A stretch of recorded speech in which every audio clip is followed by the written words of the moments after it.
What's going on, everybody? It's your boy Bill Markey coming back at you once again. And today's topic of discussion is Green Lantern Corps, Dark Side of Green. Story by Keith Champagne, Dave Gibbons, with art by Patrick Gleason, Dave Gibbons, and Tom Nguyen. Nguyen. Sorry, buddy, couldn't pronounce that.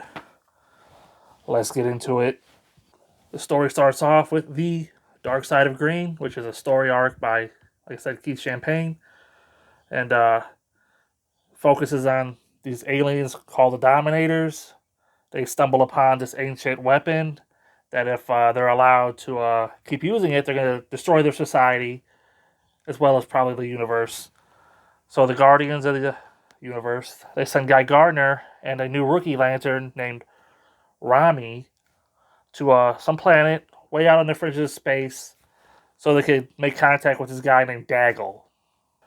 And once there, Daggle puts him through a couple of tests by, fighting him and, pretty much whooping him. And once they pass the test or whatever, he decides he's going to accept the mission. He officially welcomes him to the Corps, Corpse,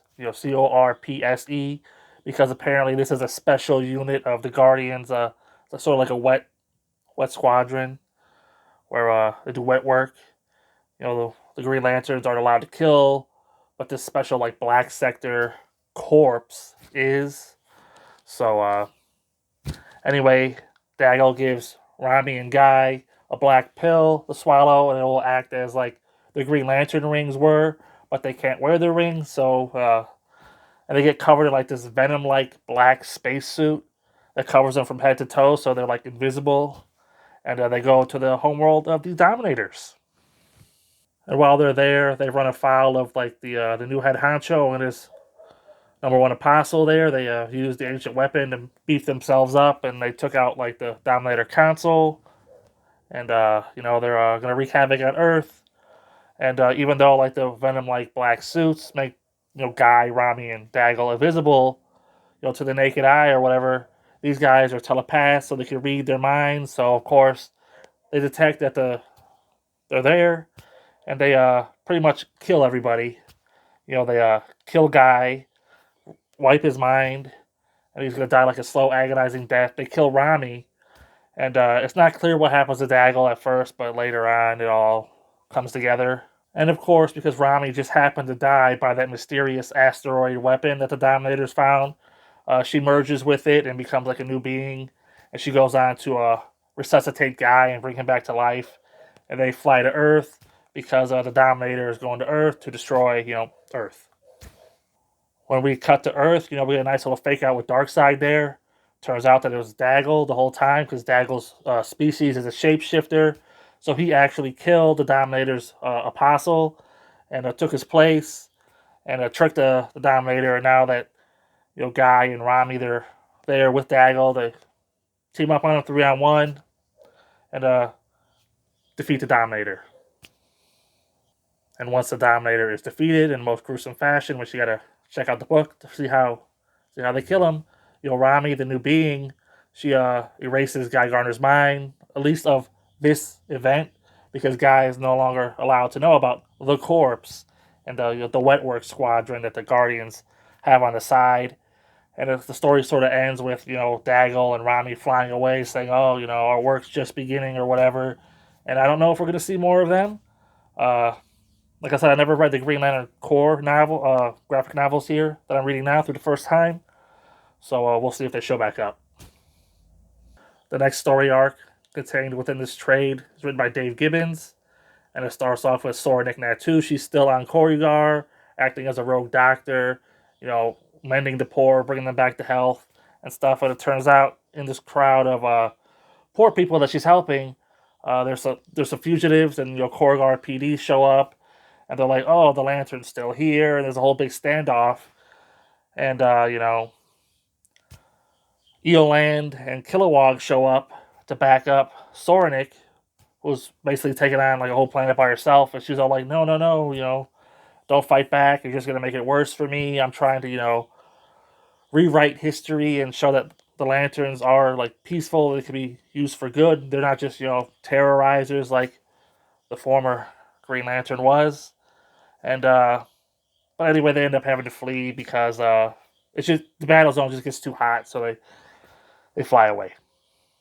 Once back on Oa, Eoland and Sornik Natu, they're both partner lanterns of like the same sector, so they end up getting sent to a planet where they run afoul of these children of the White Lobe, which is one of these Book of Oa prophecies that's coming true. And there are these telepathic little big head children that could detonate a special type of dynamite with their minds. And so it's a whole big thing going down here, and they gotta deal with that. So while all that's going on, Guy Gardner gets sent off to a different sector to help aid these two other lanterns who are taking care of some disaster that's going on near a solar flare from a sun. Burn like these beehives or something. You'll see if you read it. And anyway, these guys are giving lip to Guy, and Guy doesn't like it, so they end up going to the Green Lantern bar and leaving Guy to do all the work, which of course Guy doesn't appreciate, so he flies after them, and when he gets there, they just happen to be dead. And so while Guy is, trying to make heads or tails of what happened here at this Green Lantern bar, some more Green Lanterns show up, and it turns out that it looks like Guy murdered all these lanterns, and he was having like some issues with the two lanterns that were, talking that trash, and it's not looking good for Guy. So he flies off to the planet Mogo to seek counseling or whatever, while he's being hunted by the rest of the Green Lanterns for murder of his fellow lanterns.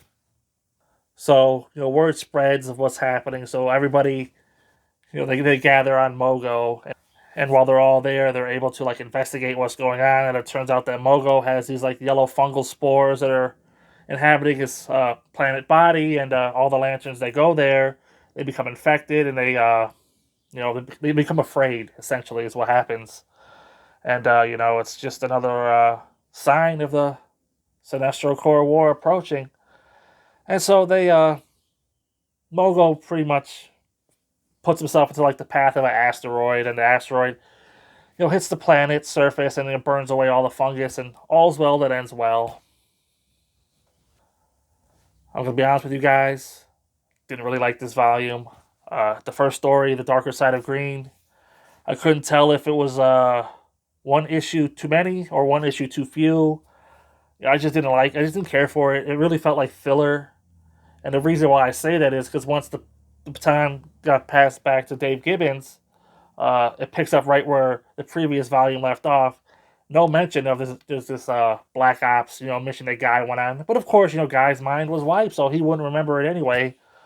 But I don't know if they did this as a way to keep the artists on the books, so they just had like this little filler arc, and that allowed Dave Gibbons and Patrick Gleason to draw like the more important issues. I don't know, but like it just dragged everything down. Even like the second story arc with the poisonous spores, turning the Green Lanterns against each other and stuff. It was kind of interesting, but the whole Guy being framed for murder was kind of like the worst part because we, the reader, knew he didn't do it. And so I was like, well, what's the mystery here? But I was much more interested in what was going on with like Sornik and Eoland and all these other characters. But anyway, they all meet on Mogo, and they solve the issue. And like I said, Sinestro Corps is next. Really looking forward to that, and we'll see how it all goes. But for as far as this volume, I'm gonna give it like a 3 out of 5. Definitely not my favorite. Just kind of ho hum. I'm glad it's over. I'll say that. And until next time, I'll see you there.